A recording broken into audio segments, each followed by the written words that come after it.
ओकेहेवन village छोटा सा था। यह विलेज अपनी सुंदरता और शांति के लिए जाना जाता था।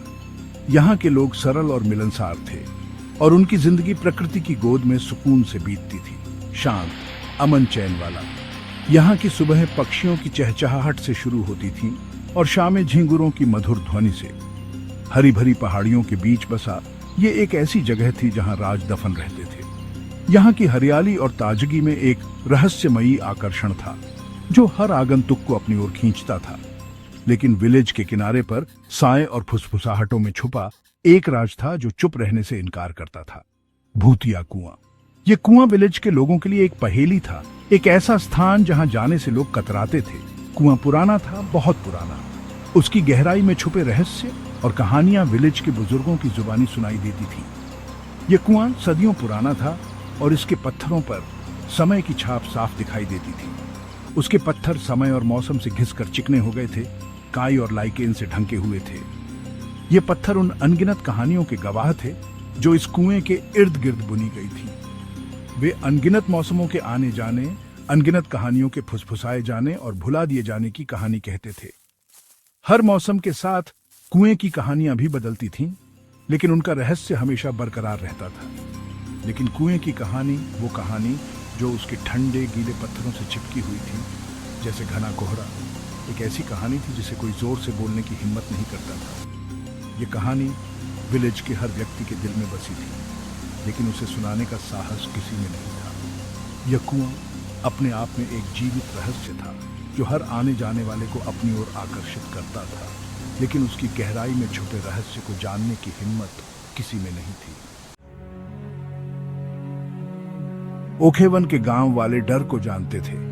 ये उनका एक पक्का साथी था, एक साया जो लंबा और काला पड़ता था, खासकर जब सूरज ढल जाता था।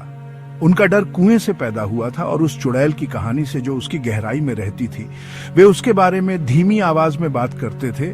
उनकी आवाजें बमुश्किल फुसफुसाहट होती थीं। वे एक ठुकराई हुई औरत, एक धोखा खाई हुई औरत, एक ऐसी औरत जिसकी रगों में जहर की तरह ताकत दौड़ती थी के बारे में बताते थे। उन्होंने कहा कि उसने कुएं को श्राप दिया था, उसका गुस्सा पानी में समा गया था। चुड़ैल की कहानी पीढ़ी दर पीढ़ी चली आ रही थी। यह कहानी एक छोटे से गांव की है जहां लोग रात होते ही अपने घरों में दुबक जाते थे।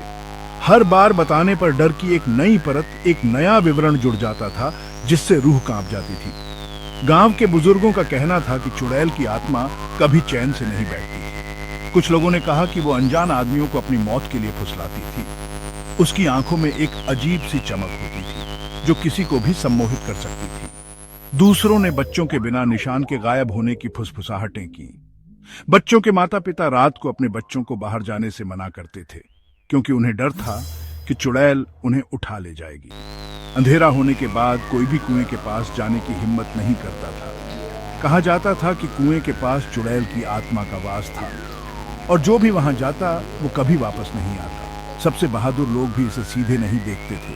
उनकी निगाहें ऐसे हट जाती थीं जैसे ये कोई जहरीला सांप हो। गांव के लोग एक दूसरे को चेतावनी देते थे कि रात को अकेले बाहर न निकलें। उन्होंने कहा कि रात में चुड़ैल की आत्मा सबसे ताकतवर होती थी। उसकी चीखें पेड़ों से गूंजती थी, उसकी हंसी हवा में तैरती थी। लोग कहते थे कि अगर आप उसकी हंसी सुन लें तो आपकी आत्मा भी उसकी कैद में आ जाएगी। गांव के लोग सूर्यास्त होते ही अपने घरों के दरवाजे और खिड़कियां बंद कर लेते थे। वे जानते थे कि रात का अंधेरा चुड़ैल की ताकत को और बढ़ा देता था। बुजुर्ग महिलाएं बच्चों को चुड़ैल की कहानियां सुनाती थी ताकि वे सतर्क रहें और कभी भी अजनबियों पर भरोसा न करें। यह कहानी सिर्फ डराने के लिए नहीं थी, बल्कि एक चेतावनी थी। पूर्णिमा की रात को चुड़ैल की शक्ति अपने चरम पर होती थी। उस रात गांव में एक अजीब सी खामोशी छा जाती थी, जैसे सब कुछ ठहर गया हो। पत्तों की सरसराहट भी डरावनी लगती थी। जंगल में परछाइयां चलती दिखाई देती थीं, उल्लू की आवाज और दूर से भेड़िए की हाउलिंग सुनाई देती थी। यह सब मिलकर एक भयानक माहौल बना देते थे जो किसी की भी रूह को कंपा सकता था। बुढ़े हेमलॉक ने, जिसका चेहरा झुर्रियों और चिंता का नक्शा था, बहुत कुछ देखा था। उसकी आंखों में एक गहरी समझ और अनुभव की झलक थी जो उसे विलेज के बाकी लोगों से अलग बनाती थी। वह एक ऐसा व्यक्ति था जिसने समय की धारा में बहते हुए कई रहस्यों को सुलझाया था। ऐसी चीजें जो सबसे बहादुर गांव वाले को भी पीला कर देती थी। गांव वाले उसकी कहानियों को सुनते हुए कांप उठते थे, क्योंकि वे जानते थे कि हेमलॉक कभी झूठ नहीं बोलता। उसकी कहानियों में एक सच्चाई थी जो उनके दिलों में डर पैदा कर देती थी। उसने दावा किया कि उसने चुड़ैल को अपनी आंखों से देखा है। चांदनी में एक सायेदार आकृति तैरती हुई। वह आकृति इतनी भयानक थी कि उसकी आंखों में देखते ही उसकी आत्मा कांप उठी।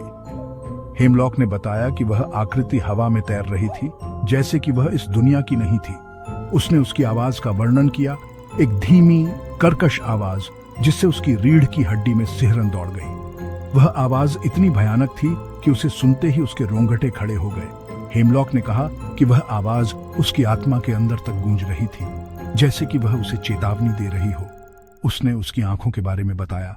अंधेरे में दो जलते हुए अंगारे, एक प्राचीन और भयानक क्रोध से भरे हुए।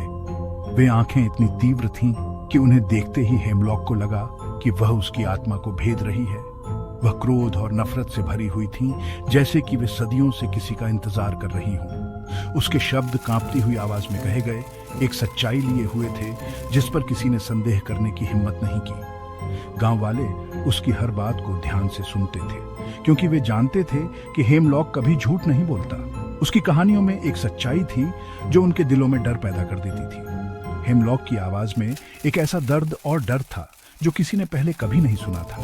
उसकी कहानियों ने गांव वालों के दिलों में एक अजीब सा डर पैदा कर दिया था जो उन्हें रातों को सोने नहीं देता था।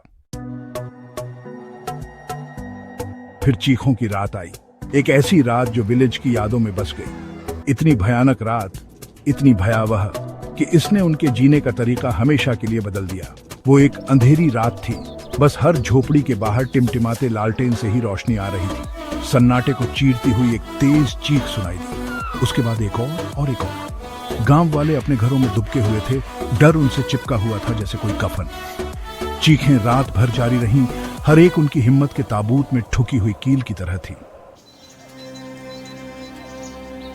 जब आखिरकार सुबह हुई, पीली और झिझकती हुई, तो गांव वाले अपने घरों से बाहर निकले। उनके चेहरे डर और थकान से भरे हुए थे। उन्होंने नौजवान थॉमस को, बेकर के बेटे को, कुएं के पास पड़ा पाया।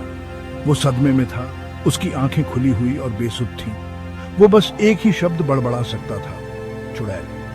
कुछ लोगों ने इसे एक बुरा सपना बताया, डर से पैदा हुआ दिमाग का एक खेल। लेकिन दूसरों ने, जिन्होंने फुसफुसाहटें सुनी थीं, जिन्होंने चांदनी में साए देखे थे, सच्चाई जानते थे। साल गुजर गए। विलेज फिर से बना। जिंदगी चलती रही, लेकिन डर बना रहा। उनके जीवन में एक निरंतर अंतर्धारा। और कुआं, वो अछूता खड़ा रहा। विलेज के किनारे पर एक खामोश पहरेदार। फिर आया डैनियल, एक बाहरी व्यक्ति।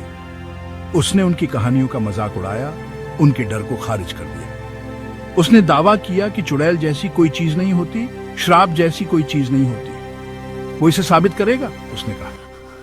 वो कुएं के पास एक रात बिताएगा। गांव वालों ने उससे विनती की। उन्होंने उससे जाने के लिए भीख मांगी। लेकिन डैनियल जिद्दी था। उसका मन बना हुआ था। जैसे ही सूरज ढल गया, विलेज में लंबी परछाई डालते हुए वो कुएं की ओर चल पड़ा। उसके हाथ में एक लालटेन झूल रही थी। आखिरी बार किसी ने उसे जिंदा यहीं देखा था। अगली सुबह उसकी लालटेन कुएं के पास टूटी हुई पड़ी थी। लालटेन बुझी हुई थी। डैनियल गायब था। ओकेवन के गांव वाले उसे ढूंढने से बेहतर जानते थे। वे कुएं की भूख जानते थे। वे चुड़ैल के प्रकोप को जानते थे। उन्होंने कुएं को सील कर दिया।